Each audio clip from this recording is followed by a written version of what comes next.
In July 1956, something extraordinary happened on a television show that most Americans had at least a passing familiarity with, the Ed Sullivan Show. For most kids watching, Elvis Presley wasn't just another singer. He was a revelation, a shock of cultural electricity. The kids didn't quite understand what hit them but felt it deep down. This was different.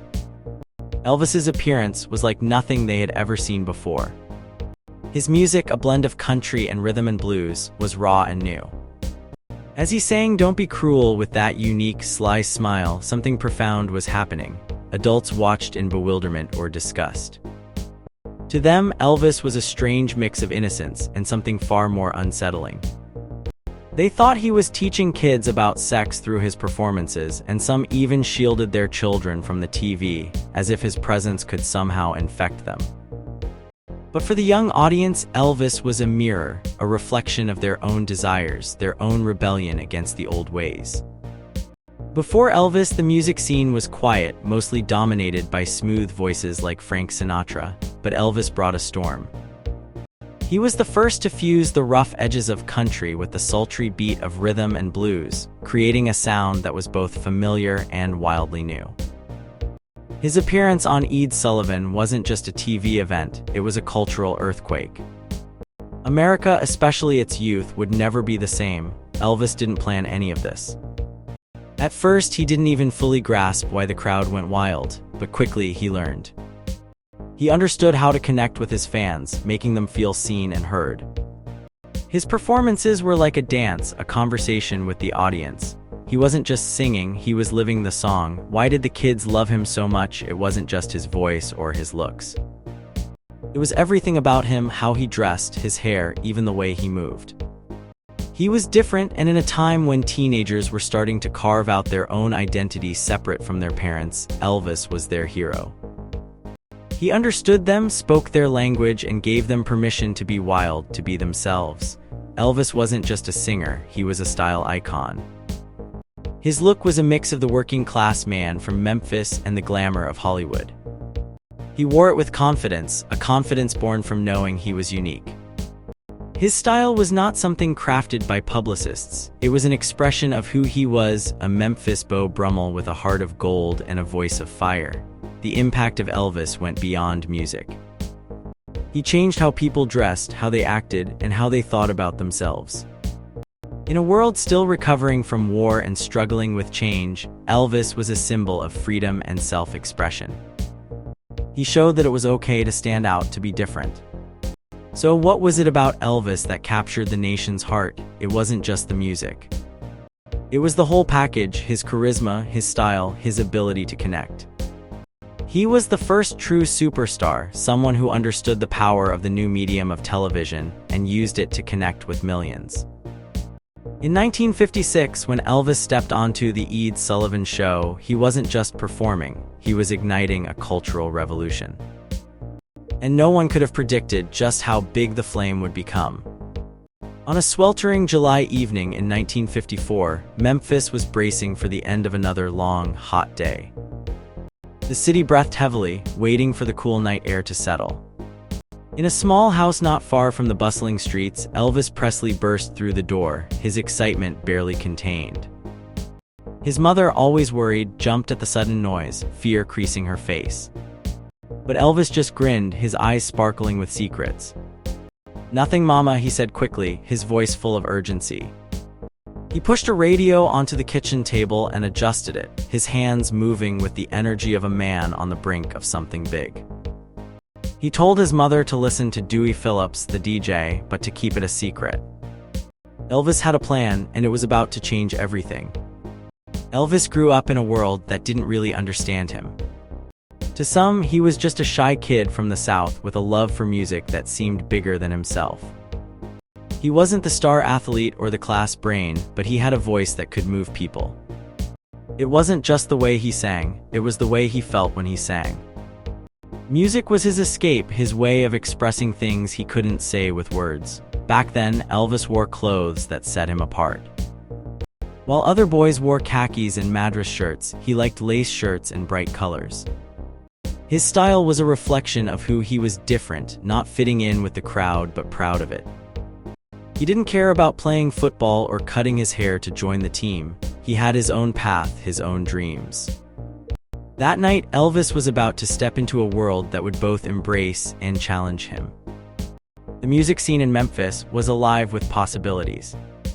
Beale Street buzzed with rhythm and blues, and the air was thick with the sound of dreams and aspirations. Elvis knew he had a piece of that magic within him. In those days, the transition from a small-town musician to a national sensation was not easy. It required bravery and a willingness to be different. Elvis was not afraid to be seen as a freak, as he called himself. He understood that his path would be unique, paved with both admiration and criticism. As he left his house that night, Elvis felt the weight of his dreams on his shoulders. He wasn't just playing music, he was trying to connect with people to give them a piece of himself. His music was a reflection of his life, full of hope, longing, and the desire to break free from the constraints of his world. The journey ahead would test him in ways he couldn't imagine. The fame would come fast, and with it, a life far removed from the one he knew. But for that moment, standing in his mother's kitchen, Elvis was just a boy with a vision, ready to share it with the world. As the night deepened, Elvis knew he was stepping into a story that would intertwine with the fabric of America itself. His music would become a voice for those who felt unheard, a symbol of freedom and rebellion. Though he couldn't see it then, his impact would extend far beyond the notes and lyrics, touching hearts and shaping a culture. That evening, as he left to make his mark, Elvis carried with him the spirit of a man who believed in the power of his own voice, a voice that would echo through the decades, reminding us all of the magic that can happen when you dare to be different. In the heart of Memphis, Beale Street pulses with life, a place where dreams start to take shape. For Elvis Presley, a young boy with big aspirations and little else, Beale Street was more than just a street. It was a gateway to a world full of music, dreams, and possibilities. To understand Elvis's journey, we must first understand the magic of Beale Street. Beale Street is where the sacred meets the profane. It's a street alive with sounds gospel music from church choirs, the deep rhythms of jazz, and the soulful notes of the blues. This is where Sam Phillips, a man who changed music history, first stepped foot. He came with a group of young church members, all eager to see the heart of black culture in Memphis. For Phillips, Beale Street was a pilgrimage, a place he had dreamed of visiting for years. It was here that he discovered the power of the blues, a sound that would shape the future of music. For Elvis, Beale Street was a place of wonder and inspiration. He would walk its streets, soaking in the sounds and sights. The street was a melting pot where people from all walks of life gathered. There were grocery stores, nightclubs, and restaurants, each with its own story. The Old King Palace, for instance, served the best beer in town, while Johnny Mill's barbecue was a must-try for anyone visiting. The Monarch Club, though notorious, was a part of the street's fabric. Elvis, like many young people, dreamed of escaping his humble beginnings. He lived in public housing, worked odd jobs, and saved every penny. His style, with his black shirt and pants, was a declaration of individuality. It wasn't about being better than others, it was about standing out. He was shy but had a strong desire to be noticed. His hair, carefully combed and styled, was a reflection of his desire to look like the tough, confident men he admired. Music was Elvis's escape, his voice. He loved the sounds of the street, the way they spoke to his soul. He would watch truckers drive by, their clothes and attitudes a far cry from his own.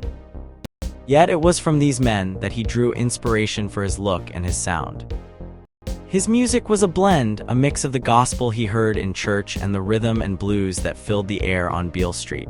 Elvis's path to stardom wasn't easy. He was just another kid in a big city, unsure of his future. But he had a dream fueled by the music he loved and the street that seemed to sing to him. He knew that to succeed, he needed to be different to make a mark. His style and his sound were his way of saying, "Here I am, notice me." As Elvis grew, so did his ambition. He started performing at local venues, his voice growing stronger with each note. His music was a reflection of his life, raw, honest, and full of emotion. He played for anyone who would listen, often in small, dimly lit rooms, but the more he played, the more people noticed. His unique sound, a mix of country, blues, and gospel, captured hearts. The journey from Beale Street to becoming a music icon wasn't just about talent. It was about perseverance, about believing in yourself when others didn't. Elvis faced ridicule and skepticism, but he kept going. He worked hard, honing his craft, and eventually his hard work paid off. He signed with Sun Records, and the rest, as they say, is history. Beale Street is more than just a street, it's a symbol of hope and dreams. For Elvis and countless others, it was the starting point of a journey that would change the world. Today, when we think of Beale Street, we think of the music, the culture, and the dreams that were born there. It's a place where the past and present meet, where the sounds of the past continue to inspire the future. In the end, Elvis's story is a reminder that dreams can come true, no matter where you start. Beale Street may have been his beginning, but it was just the first step in a journey that took him to the top of the music world.